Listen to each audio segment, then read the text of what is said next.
Hello and welcome to another episode of the Wadhwani Viewpoint podcast. My name is Manali Shah and today's conversation is going to be all about startups. Joining us is Amit Jain, the co-founder of Mitti Ke Rang. Mitti Ke Rang is a social venture that works towards generating a livelihood for women entrepreneurs by marketing their products on its e-commerce platform. It empowers women entrepreneurs, especially those from rural areas and small towns in India. Amit, welcome to the show and thank you so much for being here. Could you tell our audience a little bit about yourself and Mitti Ke Rang? Thank you so much for inviting me. It's been a great pleasure to be here. And Mitti Ke Rang, it's been a long journey, what we started and what we're doing now.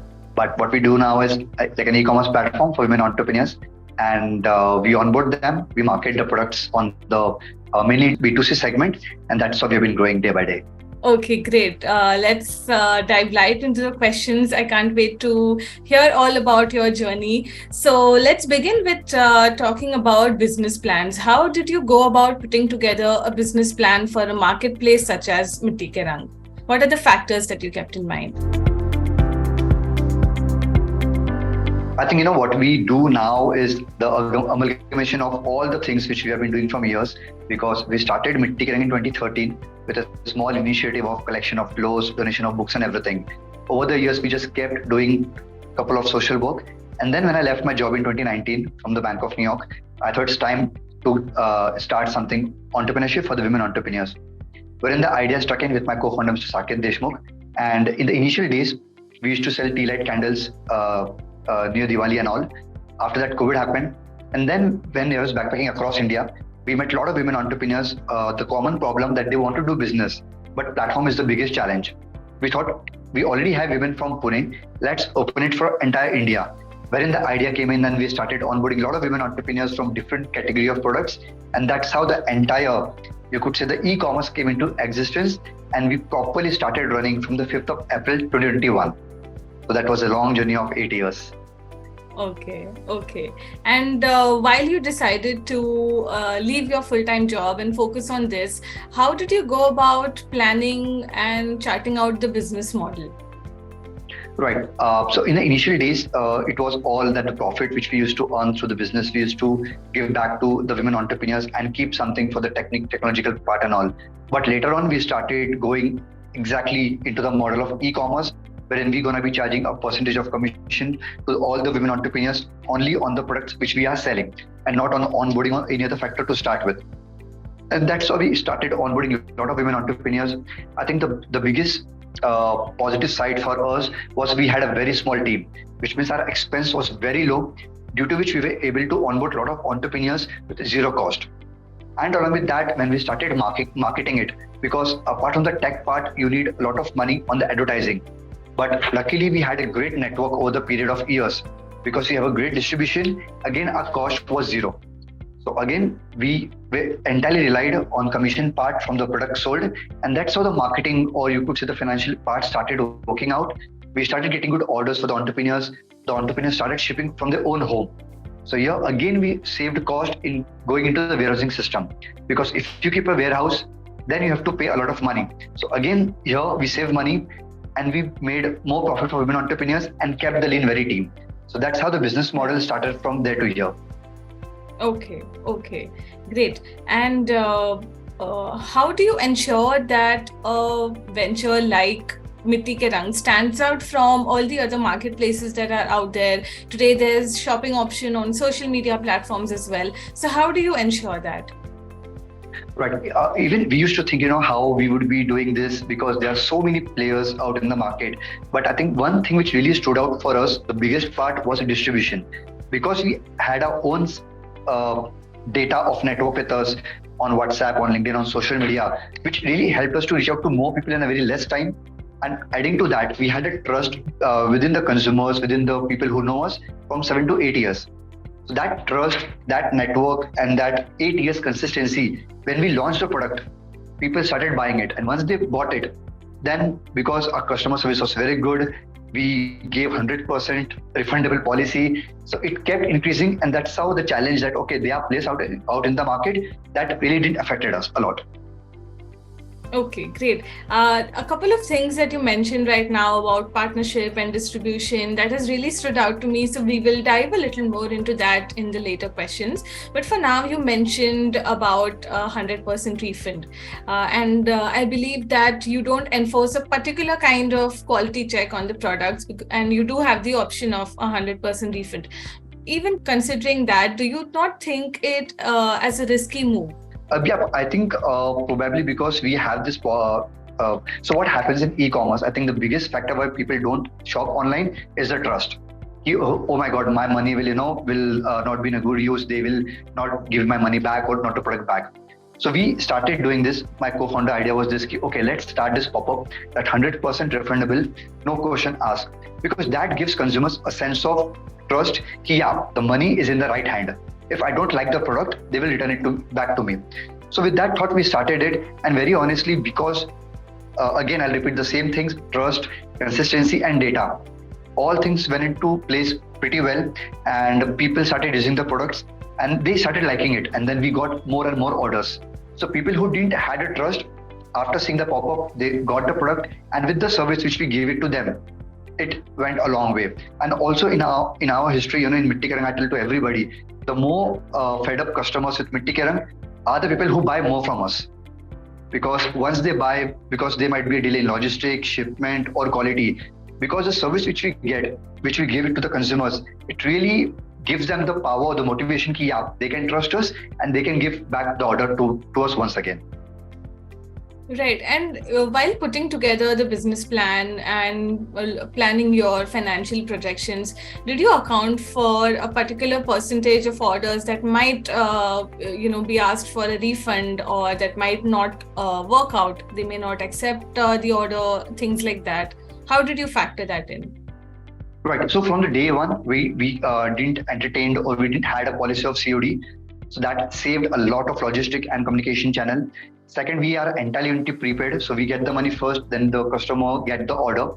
And when they get an order, so there are very less possibility where we did the refund of the product from the customer to the vendor, because it's mostly the food products or the product which they might use it. But if they don't like it, we started giving a full refund to them. Definitely, it was a loss for us in the initial days, but with that trust which the consumers gain from this activity, they started ordering more and more.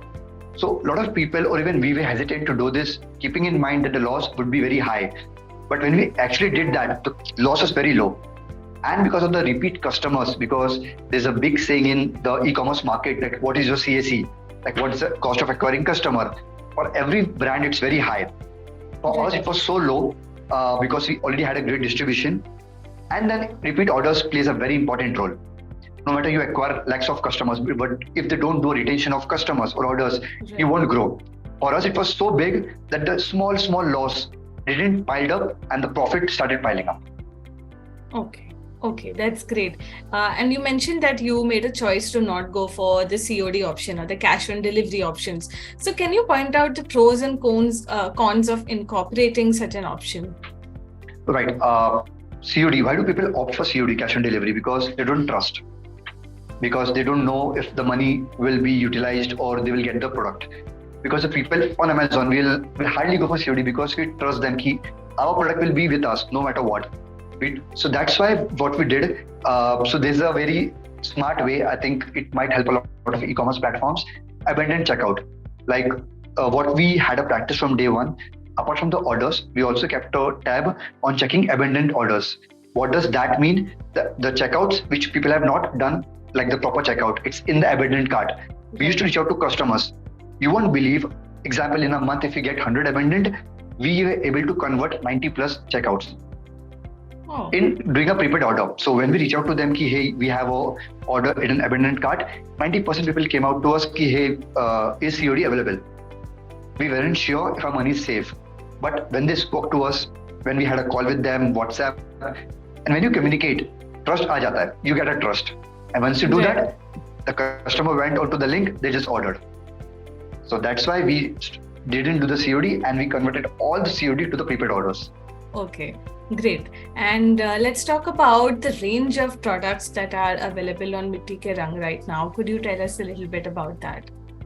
Right. And this has been a great learning because on 5th of April, I still remember we had almost more than 100 plus products from different categories. And until now, until you could say the month of Diwali or September this year, 2022, we had tons and tons of categories. But over the period, we call it like in the movies, we often heard this word that improvisation. So we keep getting a lot of products in terms of every category. You take bamboo products, artifacts, food products, or any category, stationery and everything. We came to a conclusion that from Mitti Ke Rang, people are more happy to buy food products. And that was even a big surprise for us because even we don't trust any e-commerce platform for food products because it's directly going into our stomach. But we got tons and tons of order for food products, mainly into millets, ragi laddu, ragi cookies, and all those things. So what decision we made? So we don't, we believe in don't not fooling ourselves. We're very practical, me and my co-founder, okay, this is a category which we are getting good orders for. We started delisting the other categories. So it will save time for the vendors and for Mitti Ke Rang. So now to answer your question, the biggest segment which we have been selling is millet products, the ragi. So just to give an idea, the ragi laddu, we were able to sell around 30 lakh rupees laddu, more than that, in the last 1 year across India and few countries. And now we added more and more millet products. We had vegan, we had plant-based products. The price range starts from 149 to 999, and in terms of Diwali and gifting, it goes to 4999, 3999. So that's how the range category, and that's how we moved from tons of category to one category for now.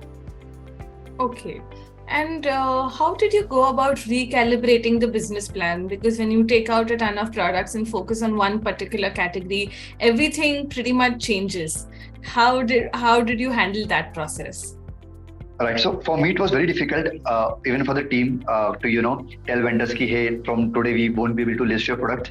But what we learned from our past experience, it's better to be practical than fooling yourself or getting emotional into something. Because if you go emotional, people will be happy now, you will be happy now, but in some years you will be closed down.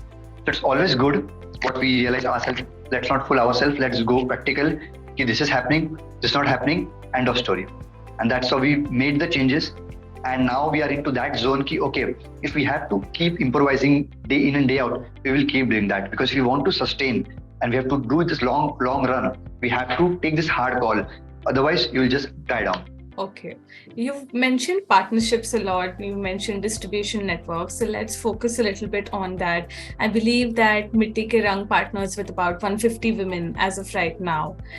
So how did that come about, in the sense that what are the fundamentals that contribute to building a very strong network of partners? Right. I'll start with a quote, make connections when you don't need the most. So from 8 years, when I moved to Pune from my hometown Bhusawal, I don't know, it was there in my DNA to meet people, talk to them without any expectations. So I just keep doing that and made tons and tons of collaborations, networking, everything. And when we launched Mitti Ke Rang, a year prior to that, I was backpacking across India for 6 months, 80 cities, wherein we did a lot of women entrepreneurs meetup from zero, Itanagar, Guwahati to Visakhapatnam to Bangalore to Mumbai to Pune, Chennai, everywhere. And that's how the network kept growing. And our two major distribution are WhatsApp and LinkedIn, wherein we have so many people that whatever we release, we get the sufficient amount of forms or the applications overnight. So that saves a lot of time in terms of getting whatever we want, in terms of the numbers or the particular categories. Right. And what else did you keep in mind, in the sense that, was it a strategy to organize the millet meetups that you are holding across the country? Could you talk a little bit about that? Right. In Mitti Ke Rang, whatever we kept doing, it was so quick that we think less and we act more. We plan less, but we act more. So millet was something which was really going good. In Pune, we thought, okay, let's do a meetup, because frankly, we are pro at meetup. Like, we keep doing tons and tons of different categories meetup. We love that. So we thought, let's do millets meetup. The simple formula was to get people who love to eat millets, who are running a D2C brand, who are dietitian, nutrition farmers. We thought people won't turn up more than 10 number. But when we started promoting it, we got around 250, 300 applications. We shortlisted 70. We got 78 people coming in for the meetup. And that's how it started. And then we thought, okay, let's expand it to across India. So in 2 months, we did in more than 16 cities across India. and we got on an average 50 people attending the meetup. A lot of outcomes, a lot of collaborations happened, a lot of D2C brand got to know about marketing, farmers got B2B deals. So it was an ecosystem which we thought of creating. And now again, we are starting with the millets meetup to create more awareness. And absolutely, so people would know hey, that you can buy millet from Mitti Ke Rang because we have those vendors. So that's how the ecosystem we are trying to build up. Right, that's incredible. And in terms of be it the millet meetups that you are organizing or the women entrepreneurs that you onboard, how much has word of mouth or referrals helped you in this case? All the time. And what I've also started realizing that you don't know what will go around, because a lot of times someone would have recommended to Mitti Ke Rang which we don't know. So what we do is we just keep doing everything in terms of, so to answer your question, it's like very on a canvas, on a blank paper, it's everywhere. So you can't really put out the data okay, this much we got through referral or word of mouth, but everything coming together, we get the results of online, offline referrals, everything. We just need to keep firing all the fires. Okay. And do you then look at any sort of data to determine what's working, what's not working in terms of inbound leads or outbound leads? Can you share a little bit about that process? Right. The biggest learning was, like, for example, you talk to anybody who is running a D2C brand, a marketplace, an e-commerce platform, everybody's been very bullish on Instagram. That, okay, Facebook, that you get a lot of orders in terms of cosmetics, food products, everything on Instagram because people really go there to buy. Our 85% order, you won't believe, B2C comes from LinkedIn. Oh, yeah, that's unusual. So why? So that's a different discussion altogether. But just to give a small glimpse, everybody's fighting over Instagram, and LinkedIn algorithm is such, if you like my post, your connection will get to know about that. So it goes a lot of viral, and there's zero competition because everybody's fighting on Insta, on Facebook, and we are there on LinkedIn. This is first. Second, WhatsApp status has been a great tool for us. We've been building WhatsApp for a long time. Example, each status is been viewed by more than 5 to 10k people. So that's a free marketing, because if you go on social media, Snap, Insta, Facebook, you keep checking their stories, you get a lot of advertisements. But on WhatsApp, you don't get any. And people trust when they save your number. So these two things really help us to get more orders. To answer your question particularly about the data point, what we keep in mind. So on Shopify, on which we have hosted the platform, we keep getting data. Okay, what is the source of customer, from where they are coming? So we get they're coming from LinkedIn, they're coming from Instagram. Then we do a lot of email marketing. So we get the email marketing. Then we check which cities are we getting more and more orders. You will be surprised to know our maximum orders comes from Telangana, from the remotest place of Telangana. So this all things adds to the data, and then once we get to know, okay, this is working, we double down, and we keep experimenting. Right. And you mentioned WhatsApp as a very important source for you. So can you talk a little bit about whether it's important to have a WhatsApp business account? Is it important to set up a chatbot on WhatsApp? Can you do it without that if you have enough staff to double up as a customer care executive? How does that process look like? Right. So I might sound very, very strange here, but everything is on the private account. No business account of Mitti Ke Rang as of now. It's only on my account. So I think it's the consistency of 8 years which got piled up on our WhatsApp numbers, and it's just unintentionally we kept releasing out. People started saving the number, or it got so big that now when we look back and we thought of giving guidance to anybody, hey, you should go on WhatsApp business or WhatsApp personal. It's a long-term process, but from now onwards, because WhatsApp is getting into business and communities and everything. Right. So I think the more number you save on a WhatsApp, the more people see your status. What happens is business, when you go on WhatsApp business, it looks like transactional. And what people love is human touch, what we all forget. Right. Again, I tell everybody, when it comes to social media, everybody start creating account of their brand page, and they don't post anything on their personal, they don't reach out to their personal account. They are like, I don't want to bring myself out, I want to bring my company out. But over the period, you will realize that why it's not doing good, because people love to talk to human being and not the businesses. So it's a very, very, very different ball game altogether. But just to conclude it, the more personal you can be in the initial days to acquire early users. Definitely when you scale up, you need tech, you need everything. But the early users, it's always good if you're more personal more human touch, then you can scale like crazy. That's a great takeaway. And I think one of the other lessons here is also to start building small and keep at it. And over time, the consistency will pay off, whether you're opting for a WhatsApp as a marketing channel or an Instagram that you're going for. Great. So when it comes to tech support, what else do you offer to the women entrepreneurs that you onboard apart from marketing? What is the kind of support that they can expect from Mitti Ke Rang? Right. In the initial days, we used to do a weekly call to guide them in terms of writing content, clicking photographies and everything. But the number got increased, so we had to stop that. But now in Pune, what we're gonna be again stopping it is what we used to do is to do one-to-one meeting with the vendors who are in Pune, particularly to understand what challenge they have been facing, how we can help them in terms of licensing and everything. But now again, we are stopping it. We will be entirely focusing on just marketing, because what we realized that is our forte, and that will save a lot of time for everybody. And ultimately, no matter how much gyan we give or how much gyan we receive, if you're not getting an order, everything is waste. Right. Absolutely.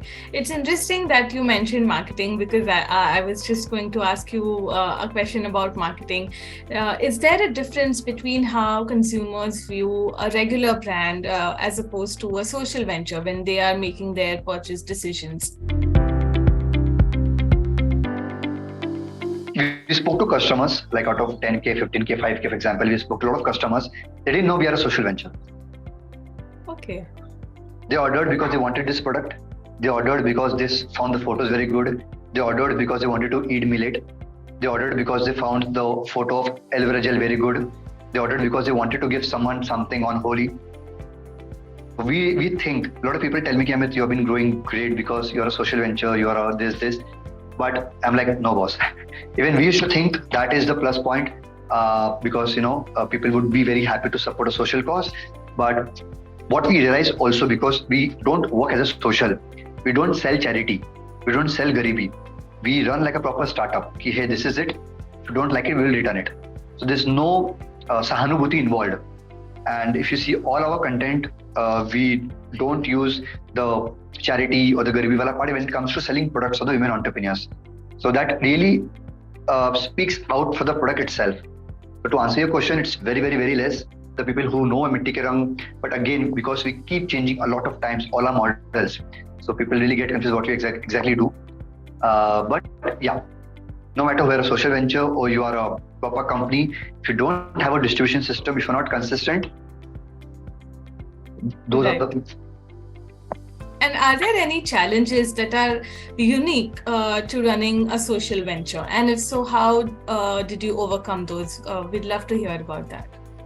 Very, very, very good point.